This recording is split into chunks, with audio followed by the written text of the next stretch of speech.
Discover You came about because I was working for another charity in the Midlands called Beacon Employment. They had their funding withdrawn and they shut down. But they'd started, before they closed, a social enterprise for people with learning difficulty. The guys and girls that were coming along didn't really understand why the service had disappeared.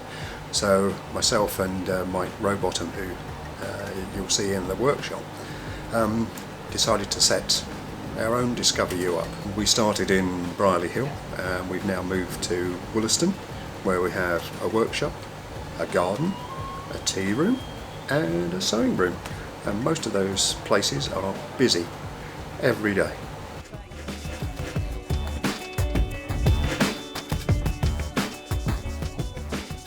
We've got 4 main aims: to impart social skills, functional skills, which could be something as simple as using a sewing needle, or it could be something like a power tool, and then emotional skills, and the most important, employability ones.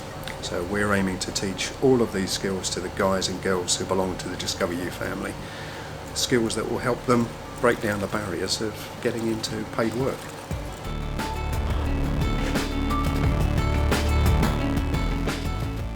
We've got a good supply of materials from local companies, which are donated free.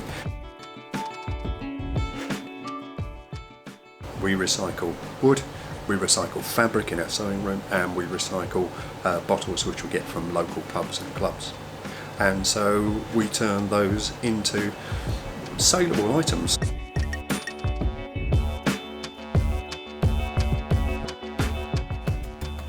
We even have a local group of people who bring us fruit. So they bring us fruit because they know that what we're going to do with it is we're going to make an apple pie, or we're going to make a banana bread. So they bring us in their reserves of things like that, which is brilliant because this then becomes more and more part of the community. I mean, volunteers are, first of all, the lifeblood of any organisation like this. We have a couple of paid members of staff, but the rest are volunteers, and we appreciate they give their time, freely. But what we encourage them to do is work with the guys, whatever craft project they're involved in, whether it's sewing or it's in the woodwork area. We encourage them to work with them. The key is don't do the tasks for them. It's too easy to go, oh, you're doing that wrong, let me do it for you. No, that's not what we're about. This is about imparting those skills. So the only way you're going to really learn is let people do it for themselves.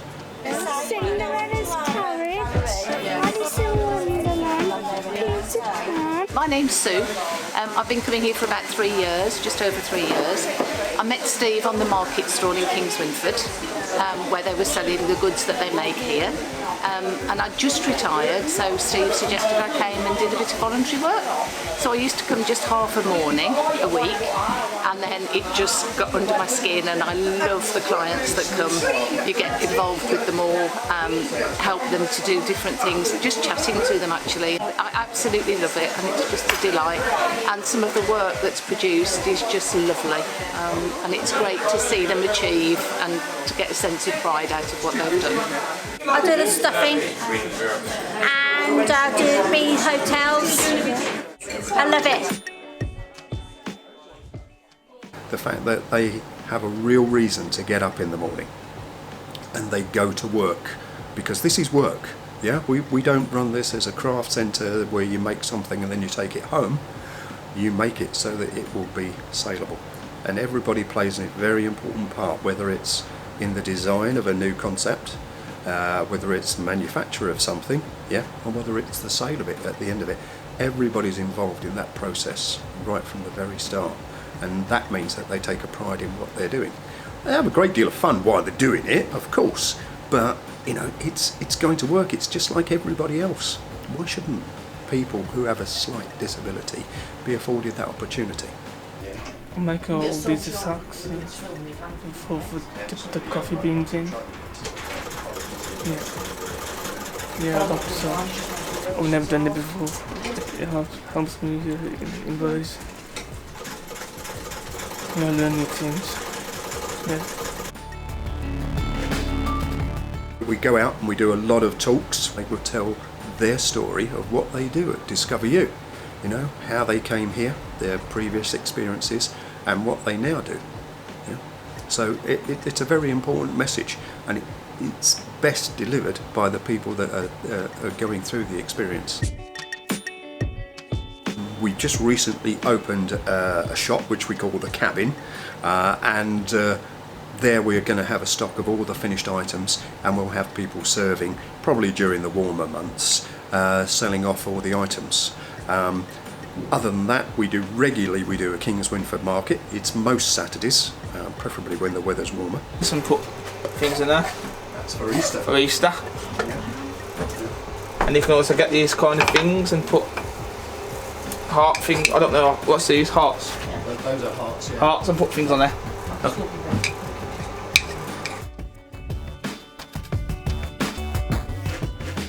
We've adapted things too in the workshop, so that people can find it easier to put together something like a bee hotel. We've made jigs so that it doesn't matter what your level of woodwork expertise is, you can just come in, get the parts, put them in the jig, and it will aid assembly. In the woodwork area, we've got people like James and Stuart, and they're very competent now and practiced in being able to use power tools, always supervised, but they're still doing it. So those things are very, very transferable skills to the real world. I'm Mike Rowbottom. I started volunteering when Discover You was Beacon in Lye. We cut wood into kits of parts because they can't go on the machines. And we'll make anything that people come and ask us for. Bee hotels and all the other things. We create a kit of parts which they put together and lifts their social standing and everything else. Yeah. Seeing the looks on these guys' faces, how happy they are. Because they get given a chance to have a normal life. That's what I enjoy, nothing else. If I was at home, I'd be in my shed doing these things with nobody to talk to, no heat, no tea being made and supplied. What could I ask for anything better, really? We've done about 400 of those since we started, about 18 months, that's all. We are very, very different from a daycare centre. We don't provide that sort of care. What we do is we provide an environment where people can prosper and grow and get to their potential. That's the main difference about Discover You. So, you know, some people, and if you talk to a young man called James, he will probably tell you that, because he's already been in print in local papers as saying, there is no other service like Discover You in Dudley. Yeah, you are unique. And that's not me filling his head with words and propaganda. That's James's perception of what we do and how we go about it. You're very much about looking after people. Yeah. If James sees an injustice in the world, whether it's in Discover You or anywhere else, you're not afraid to speak up on. I'm very socially aware about safeguarding people. Yeah. Very socially, and what it means and what you've got to do. It's helped my mum a lot as well, because having my dad now, it's helped her a lot knowing it's at least got one place what's stable. So everybody who's my friend is getting to know this place exists. Yeah.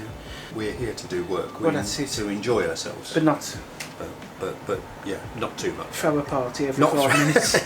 No dancing on the table. That's frowned upon. Tea room itself is a sort of departure from what we've been doing, because we were very craft focused. We've got another string to our bow now. What we can actually do with the guys and girls who are members, we can say to them, we'll put you through your food hygiene.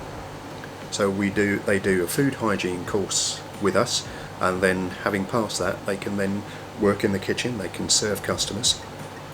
So it's learning about healthy eating, it's learning about money because you're operating the till, yeah, and it's also improving your social skills because you have that interaction with customers, which is a really nice thing. You're also going in the kitchen and you're learning very basic skills of looking after a kitchen, keeping it presentable, doing the washing up, making sure the tables are clean. But at the other end of the scale, if you can do all of those, then you start to learn how to bake cakes and make other things like paninis, and so that's a skill we want to develop. I have worked in the woodwork area before, helping make things. On a Wednesday morning, I come into the tea room to generally serve customers, help any customers if they need any drinks or food taken over, wash up, work with honey, which I found very helpful, because before working in me money and maths were like very good. So since working with the staff in here, they've helped me a lot.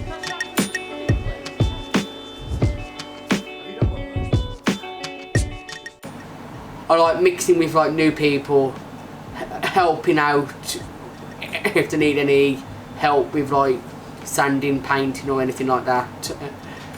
And if they need any help like going up and down to the sewing room, I help them out.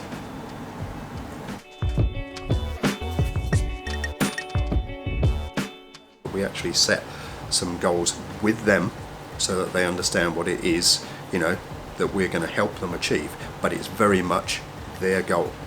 Yeah, and that perhaps is a little bit different from a lot of the places that are out there. I would like to hopefully in the future get like a painting and decorating job.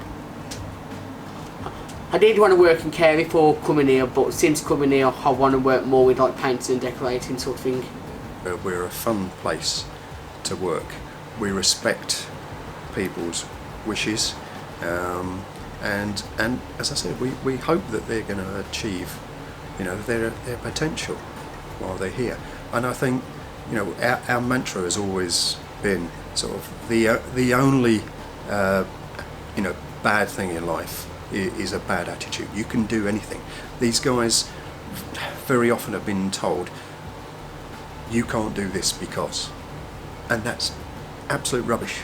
They can do anything, and they've come to get to a certain age in life and realise that people have always told them they can't do it because, and now they've come to discover you, and we say you can do it. Yeah, you can do it. Whatever it is, you can do it. It may take you a little while to learn it, but repetition is the means of success. And now we have people who they can go out and get jobs, and that's what we want to do. We want to be able to afford them the opportunity to work in the real world, but we have to build their confidence, because for so long they've been told no. We say yes.